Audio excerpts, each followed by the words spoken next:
Mesdames et messieurs, bonsoir. C'est une poésie urbaine qui tient à son souffle la liberté d'expression. Celle de l'artiste n'a jamais les mains propres, les mots d'André Malraux. Une musique de vérité où des rappeurs portent des gants de boxe sur un rythme, ou bien sur un ring bien rythmé. Aujourd'hui, on a un invité de taille pour en parler. MASS, El Hadji Malick Seck, c'est son nom.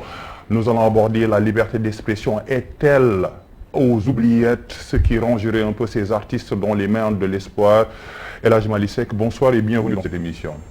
Bonsoir, je suis ravi de partager votre plateau. On va parler un peu de cette liberté d'expression des artistes, surtout du rappeur. Dernier épisode, c'est cette chanson appelée Tariqa de Khoulio, l'absolu. D'abord, est-elle l'incarnation la plus parfaite de cette affaire que votre liberté d'expression est menacée? Bon, la liberté d'expression n'a pas été, depuis ces derniers moments, aussi éprouvée au Sénégal. Et c'est dans tous les domaines. Oui. Les artistes, je dirais, sont vraiment les faibles par rapport à ce système. Et si on prend l'exemple de Tariqa, Oui. donc, qui est une œuvre musicale, Oui. on peut même dire une œuvre littéraire parce que c'est déjà écrit, il y a plusieurs paramètres qu'il faut prendre en compte. Lesquels? D'abord, le paramètre qui est très, très délicat. Parce que si on regarde les qualifications du délit, c'est outrage au ministère de culte. Et un peu, comment dirais-je, création d'une tension entre les confrères. Oui. Donc, cela interpelle sur le cas de notre République et de notre État qui est laïque. Et je pense que ce débat, il faut pouvoir d'abord délier toutes les ramifications, et ce qui n'est pas simple. Parce que d'abord, je veux sortir du texte Oui. pour parler du ministère des cultes. Oui. D'abord, qu'est-ce que le ministère des cultes? Qu'est-ce qu'un ministre de culte? Nous sommes dans un État laïque qui est assez spécial parce que notre constitution et notre droit est calqué du droit français. Et si on regarde l'État français, depuis la Révolution française, bien avant, jusqu'à la Deuxième Guerre mondiale, il y a eu la Renaissance, comment dirais-je, la lutte des classes. Donc la religion, notamment l'Église, avait une forte emprise sur l'État. Donc ils ont eu le temps de faire des textes, de les réviser sous Napoléon, et après aussi sous Laval, le gouvernement de Vichy, jusqu'à après la Grande Guerre mondiale, où effectivement l'islam s'est installé en France. Parce qu'avant, donc, il ne s'agissait que du judaïsme, du protestantisme et de l'Église, et pas l'islam. Maintenant, quand on parle de laïcité, c'est plus vers l'islam qu'on fait référence. Nous, au Sénégal, Oui. nous sommes un pays à majorité musulmane. Oui. Est-ce que nous devons prendre les mêmes termes juridiques, les mêmes, comment dirais-je, qualifications, et nous l'imposer? C'est là où le débat est Qu'est-ce ouvert. qui vous dérange, la réglementation ou bien le texte? Non. Pour moi, le texte, il est assez compliqué. Il est assez compliqué, l'approche d'abord, parce que je ne suis pas je suis pas un spécialiste du droit, mais je m'intéresse quand même à l'épistémologie de tout ce qui est droit. Oui. Parce que, en fait, nous sommes dans une société où, comment dirais-je, les frontières ne sont pas aussi nettes. D'abord, si on parle de laïcité, si on regarde le droit français, et si on regarde la philosophie française, d'abord, les religions sont prises comme des idéologies. Comme des idéologies. C'est-à-dire, aujourd'hui, notre président de la République est allé manifester pour dire que je suis Charlie. Là-bas, c'est la liberté. C'est-à-dire, on peut attaquer aussi bien l'idéologie du nazisme, l'idéologie du communisme, l'idéologie du socialisme, comme on peut attaquer l'idéologie de l'islam, du christianisme. C'est-à-dire, ce n'est pas interdit là-bas. Maintenant, il faut comprendre une chose, que d'abord, il y a des cercles qui ne sont pas toujours concentriques. D'abord, il y a ce qu'on appelle le cercle privé, le cercle public et le cercle du peuple. Et le cercle du peuple, je peux l'appeler le cercle civil. Par exemple, privé, c'est à la maison. À la maison, il y a une liberté de culte. C'est-à-dire, au Sénégal, si vous êtes dans une maison et que tout le monde prie à 19h, vous êtes obligé de prier à 19h si vous êtes musulman. Et des fois même, sans abolition, c'est-à-dire le chef de famille a la liberté de dicter les conditions de pratique de la religion chez lui. Oui. Maintenant, si on sort et qu'on se retrouve donc dans le secteur public, c'est l'État. Et là, c'est la neutralité. La neutralité. Comment la neutralité? Parce que on ne doit pas montrer de signes extérieurs. Donc, un fonctionnaire, dans l'exercice de sa fonction, ne doit pas mettre en avant son appartenance religieuse. Ensuite, maintenant, il y a le cercle civil. Et dans le cercle civil, c'est le cercle privé qui se retrouve dehors. C'est-à-dire, au marché, et là, se retrouve cette musique de Gilo. Et là-bas, c'est ce qu'on appelle l'indice, c'est de la discrétion. C'est-à-dire, on peut être des amis à la place publique, mais chacun devrait garder sa religion. Personne ne devrait imposer à l'autre sa religion. Oui.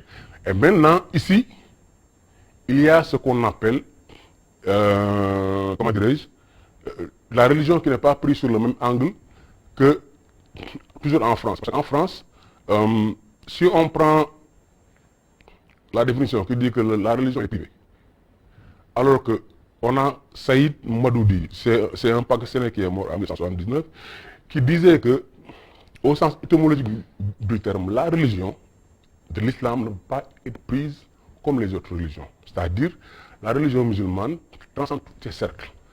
C'est-à-dire, tous les aspects de la vie sont pris en compte par l'islam. Et nous, en tant que musulmans, c'est toujours cet équilibre-là. Tout le monde dit que l'islam a réglé tous les problèmes, que ce soit le mariage, que ce soit la guerre, que ce soit, comment dirais-je, la politique, l'économie et autres. N'est-ce pas? Alors, comme nous, dans nos États, nous n'avons pas, et ça, je le dis, la seule fois où, de façon officielle, il y avait eu un ministre chargé des affaires de la religion, c'était en 2010. Et c'était Bamba Ndiaye, Oui. le regretté Bamba Ndiaye. Abdoulaye Wade qui l'avait nommé. Et à l'époque, c'était dans un contexte. Le contexte, c'était quoi? C'était qu'il y avait l'édification de la statue de la Renaissance. Il y avait une forte levée de boucliers des religieux à l'époque. Vous vous en souvenez? Oui. Et Abdoulaye Wade avait fait une erreur dans un discours en disant, en voulant défendre le projet de la statue, que, et je reprends ces mots qui ne sont pas mes mots parce que ça a pas choqué, parce qu'à l'époque ça avait choqué les chrétiens. Il disait que dans leur église, les chrétiens vénèrent un homme qui n'est pas Dieu, Jésus-Christ. N'est-ce pas? Et que moi je passe devant leurs églises et je n'ai pas de problème par rapport à ça parce que je suis musulman. À l'époque, ça avait créé un tollé, n'est-ce pas? Et bien avant, il avait dit quelque chose de plus choquant. Après, il a voulu rectifier le tir en confiant donc cette affaire-là. Maintenant, le procureur de la République, en qualifiant les délits du texte de Gilo, en parlant de ministre de la Culture, aujourd'hui, est-ce qu'au Sénégal, les religions, parce que certains parlent dans leur projet de politique, programme politique, d'édifier, comment dire, un conseil des religions, c'est-à-dire un conseil religieux. Mais jusqu'à présent, ça n'existe pas. Et vraiment, moi, je suis mitigé. Où est-ce qu'on va qualifier au Sénégal? Qu'est-ce qu'un ministre de culte? C'est une menace par rapport à votre art, tout cela, ce voyage vers l'histoire française, sénégalaise également, vers l'histoire du régime de Wade. Est-ce que l'édification, bien l'érection de ministre du culte est une menace pour la liberté de l'artiste, pour la liberté de la peur? Non, non, ce n'est pas une menace.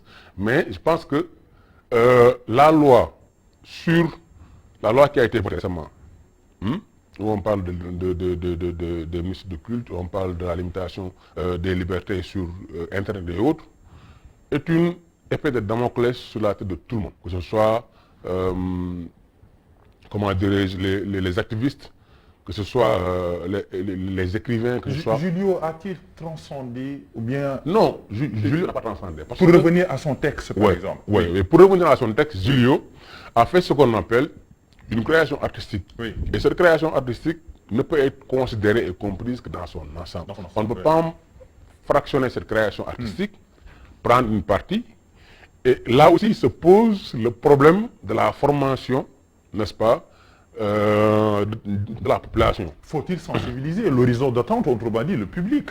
Parce que quand on écoute par exemple cette chanson, au début, on s'interroge. Le premier couplet où il se met, où il se mue d'un mouride fanatique qui critique les Tidjanes. Deuxième couplet, même chose, il change un peu de version, il se met dans la peau d'un fanatique Tidjane, et à la fin, c'est une sorte de réconciliation. Ce jeu des personnages, comment l'analyser dans un texte de rap? Mais c'est très normal, parce que c'est une création artistique. Oui. C'est comme au théâtre. Oui. Parce que le rap, il emprunte un peu tous les gens, Oui. n'est-ce pas? Et que, même moi, la première fois que j'ai... Parce que c'est sorti il y a plus d'une année. Oui. La première fois que je l'ai écouté, au premier couplet, j'étais un peu choqué. Oui, oui. Deuxième couplet, j'ai compris. Oui. Avant même le troisième couplet, j'avais compris. Et même, je pense que s'il s'était arrêté au deuxième couplet, tout le monde aurait dû comprendre. Parce que il se Vous le pensez? Oui, Parce que je le pense. Parce qu'après... il resterait une troisième partie, Oui, celle mais... de la réconciliation Oui, un peu. je pense que celle de la réconciliation règle le problème. C'est-à-dire pour les sceptiques. Parce qu'il aurait pu juste poser les deux mesures, les deux actes, et faire réfléchir. Mais il s'est dit, peut-être que certains ne pourront pas comprendre, pour ensuite se mettre, même dans la mise en scène. Oui. Le premier, il incarne le mouride fanatique. Il est toujours dans cette vestimentaire et tout. Et dans le troisième couplet, on alterne les deux, et des fois on les met côte à côte. Et je pense que même dans le montage, c'est très ingénieux et c'est très explicite. C'est une œuvre artistique majeure. Parce que ça rompt avec certaines traditions, par exemple, hein, se muer un peu dans des personnages pour dénoncer. Il y en a beaucoup, hein. Il y en a beaucoup. C'est comme Malal, quand il s'est mis dans la peau de fou, et qu'il dit certaines choses, n'est-ce pas? Et à la limite de l'insulte, mais on se dit que c'est un fou qui parle. Oui. Julio, moi je ne connais pas sa confession. Hein. Oui. À travers le clip, je ne connais pas sa confession. Oui. Nous, en tant que groupe, on est de Djurbel. Moi je suis Tidjane. Oui. Cheikh Mbacké, Black Diamants, lui, il est mouride. Et on l'appelle Gaïndé Fatma. C'est assez révélateur. Moi, El Hadj Malick Seck, donc mon nom c'est El Hadj Malick Sy. Lui, c'est Cheikh Mbacké. Donc, c'est Gaïndé Fatma, son homonyme.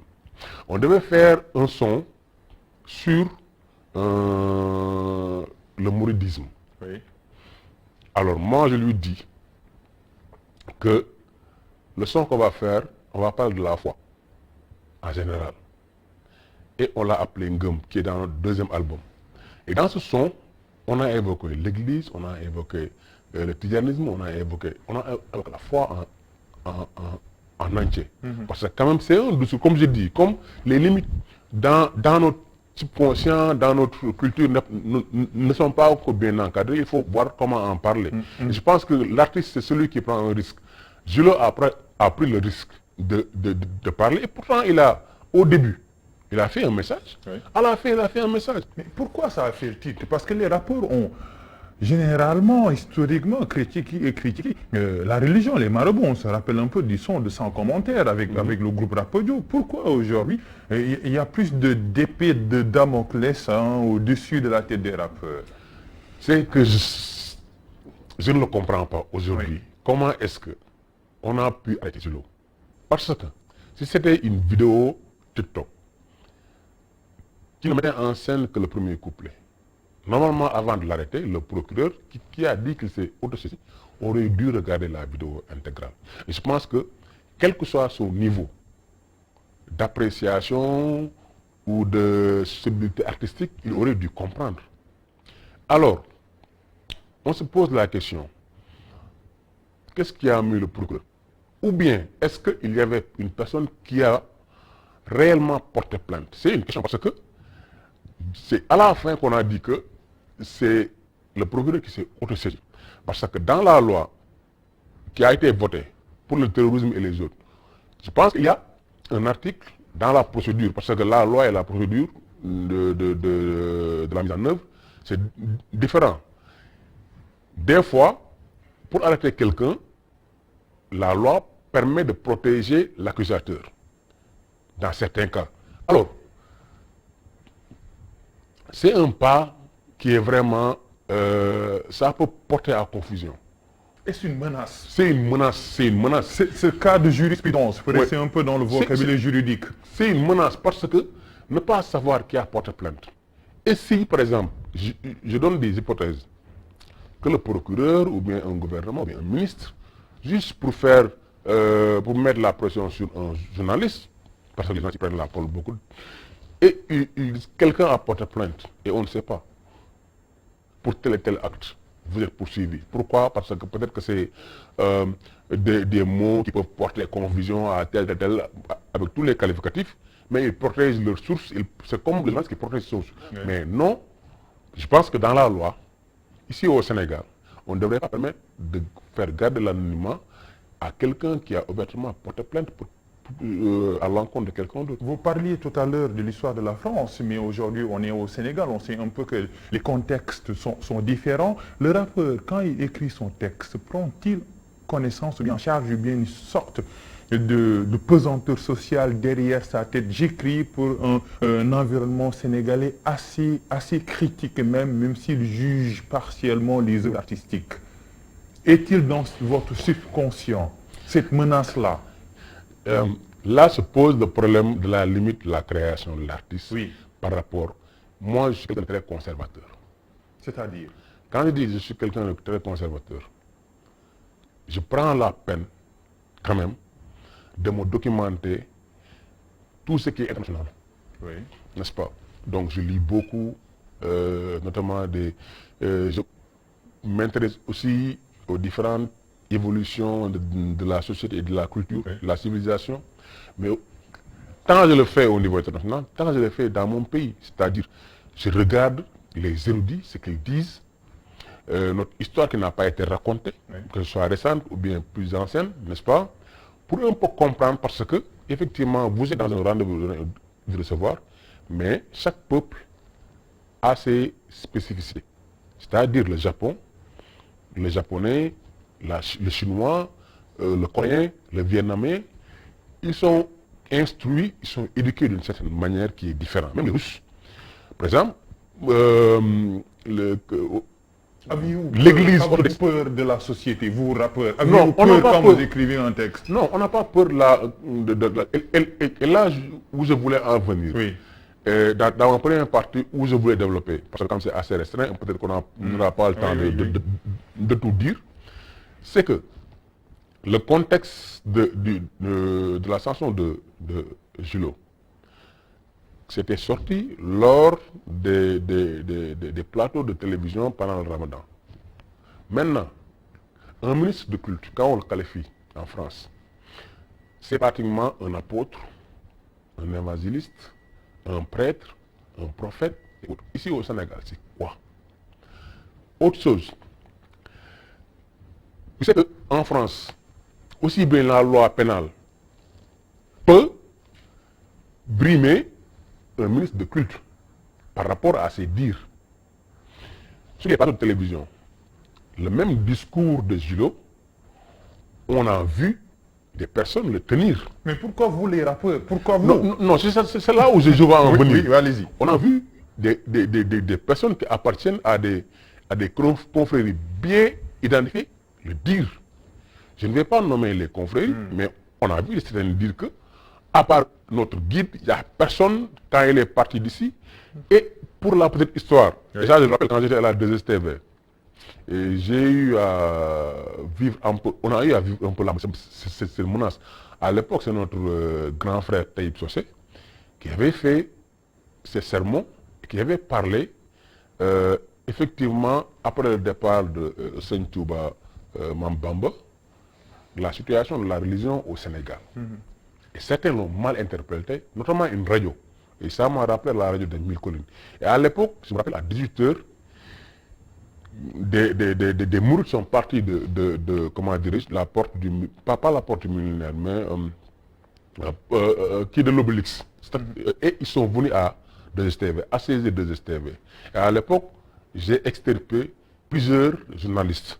Ils étaient là et ils menaçaient de brûler 2STV, n'est-ce pas, et de répression. Et pourtant, c'était une réalité. Parce qu'il a dû après à s'expliquer. Pourquoi dire? Notamment, il existe ici des conflits qui font peur aux autorités. Parce qu'ils ont une certaine force. Je ne vais pas en nommer. Mais on a vu, dans une annonce d'un préfet, nommer des événements où on interdisait le rassemblement et c'était un événement majeur. Et c'était assez représentatif. Et les rapports? Les rapports en général, le Sénégal, la particularité, c'est que le rap, religion, à un moment donné, notamment les Niassènes, avec Daddy Bibson, Maxi Crazy, Fada Freddy, Nongodi, à un moment donné, le rap sénégalais est devenu très spirituel. Oui. Si on prend Gaston, si on prend tous ces gens-là, chaque rappeur voulait faire ressortir son appartenance confrérique. Et c'était là une porte pour certains guides de faire la promotion à travers les rapports. Parce que certains voulaient avoir, comment dirais-je, une certaine légitimité en ayant des masses. Vous êtes tombé dans le piège, hein? Non, non. Pour certains... Parce que le rap, il est universel. Les textes du rap sont universels. Il est universel, mais ça s'adapte à chaque pays, à chaque culture. Moi, d'après mon expérience quand même, où j'ai quand même assez voyagé partout, si vous voyez mes dernières productions, je suis foncièrement tourné vers notre culture, n'est-ce pas? Parce que au départ, j'étais comme tous les autres rappeurs, hein, de mon âge, de 20 ans, avec des trucs de rappeurs, tu vois, Sabaran, c'est autres. Après, quand j'ai voyagé, je me suis dit que, effectivement, le rap devrait tourner sur sa culture. Et on a vu, même les jeunes maintenant, le font. Et sur, si on revient à Julo, je pense que il s'en sort agrandi. Parce que les gens se sont rendus compte que ce qu'il a dit, c'est un message qui devrait être porté par le gouvernement. C'est un message qui devrait être porté par les confréries. Oui. C'est la même chose qui est arrivé à Guy Marius Sagna quand il avait été arrêté pour menaces contre le terrorisme et autres, alors qu'il n'avait ni participé au point de presse, qu'il n'avait ni tenu.